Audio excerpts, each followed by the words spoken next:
আসসালামু আলাইকুম রহমতুল্লাহ বারাকাতুহু। লাইভ বাংলার নতুন একটা এপিসোডে আপনাকে স্বাগতম।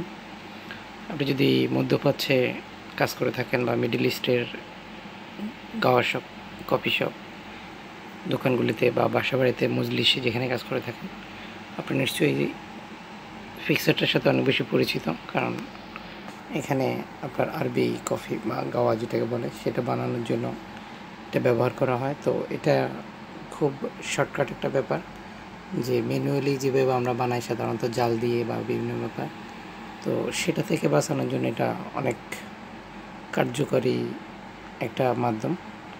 ইলেকট্রিক পদ্ধতি, আপনি খুব সহজেই সেটা বানাতে পারবেন। তো আজকে আমরা এটার সাথে আপনাকে পরিচয় করে দেবো, আপনি এটা কীভাবে ব্যবহার করবেন, কীভাবে আপনার আরও বেশি টেস্ট আনবেন আপনার কফি বানানিতে বা আরবি গাওয়া বানানিতে।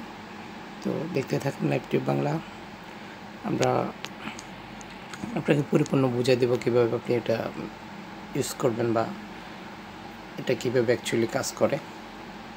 তো দেখতে থাকুন, শিখতে থাকুন। আপনারা এখন যে বক্সটা দেখতে পাচ্ছিলেন, বক্সটা ওপেন করার পর ঠিক এরকম দুটো থাকবে। এটা হচ্ছে চা বানানোর জন্য, এটা হচ্ছে আরবিক কফি বা গাওয়া বানানোর জন্য। তো এখানে সিস্টেমটা হচ্ছে আপনার এখানে আপনি যখন এটা চালু করবেন, ইলেকট্রিক কানেকশান দেবেন, তখন আপনাকে যে অন অফ আছে, আপনি অন অফটা চালু করবেন। অন অফ চালু করার পর আপনি এখানে যে দ্বিতীয় সিগন্যাল আসবে পানি গরম হওয়ার পরে, দ্বিতীয় সিগন্যাল আসার পর আপনি ওখানে গাওয়া দেবেন বা অ্যারাবিক কফি যেটাকে বানানো হয় আর কি।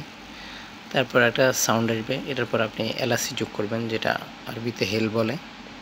তারপরে এখানে একটা শব্দ ফিনিশ, তৃতীয় নাম্বার একটা টাচ আসবে, ওখানে দেখাবে যে আপনার ওটা রান্না হয়ে গেছে। তারপর যদি এটারে কন্টিনিউ করতে চান, মানে গরম রাখতে চান, ঠান্ডা হবে না কখনো, তখন আপনি এটা ইউজ করতে পারেন। তো এটার টোটাল টাইম হচ্ছে 15 মিনিট। 15 মিনিটের মধ্যে আপনি অ্যারাবিক কফি বা আরবি গাওয়া বানিয়ে ফেলতে পারবেন এটার সাহায্যে।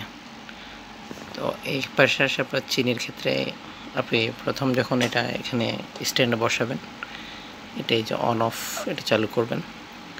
তারপরে যে আপনি চা পাতা দেবেন এখানে, এরপর আপনি এটার সাথে চিনি যোগ করবেন, সাউন্ড আসবে। এরপর থার্ড সাউন্ডে আপনার ওটা ফিনিশ শেষ হয়ে যাবে। আপনি যদি এটাকে কন্টিনিউ গরম রাখতে চান বা করতে চান, সেক্ষেত্রে আপনাকে এটা টাচ করতে হবে। তো এটা হচ্ছে যে আপনার এটা ইলেকট্রিক কেবল, দেখেন এটা আপনার 12 ভোল্টের।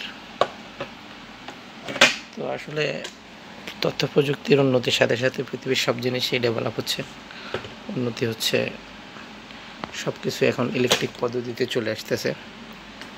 তো আসলে এগুলি শিখে রাখলে তো ভালো। আর আপনি যদি আরব দেশগুলোতে কাজ করে থাকেন, আপনি জানেন যে এসব দেশগুলি একটা ট্র্যাডিশন, এরা গাওয়া ছাড়া চলে না। আপনার আমাদের দেশে যেমন আমরা মেহমানদেরকে বাসা গেলে আতিথেয়তা আপ্যায়ন করি বিভিন্ন নাস্তা দিয়ে, এটা সেটা দিয়ে, প্রতিটা ডিস্ট্রিক্টের নিয়ম আলাদা। কিন্তু আরবিয়ানদের ক্ষেত্রে আপনি যা কিছু দেন আর না দেন, আপনাকে খেজুর দিতে হবে আর গাওয়া দিতে হবে। তো আশা করি ভিডিওটা দেখে আপনি আরবি গাওয়া বানাতে পারবেন বা খুব সহজে এটা ব্যবহার করার সিস্টেমটা বুঝতে পারছেন। তো আপনারা যদি আমাদের চ্যানেলে নতুন গ্রাহক হয়ে থাকেন, অবশ্যই চ্যানেলটা সাবস্ক্রাইব করবেন, পাশে থাকা বেল আইকন ক্লিক করবেন। আর যদি পুরনো হয়ে থাকেন, প্রতিদিন দেখতে থাকেন লাইভ বাংলা, সেজন্য আপনাকে ধন্যবাদ। তো এরকম দরকারি প্রয়োজনীয় অনেক ভিডিও নিয়ে বারবার ফিরে আসবো। সে পর্যন্ত শুভকামনা। দেখতে থাকুন, শিখতে থাকুন।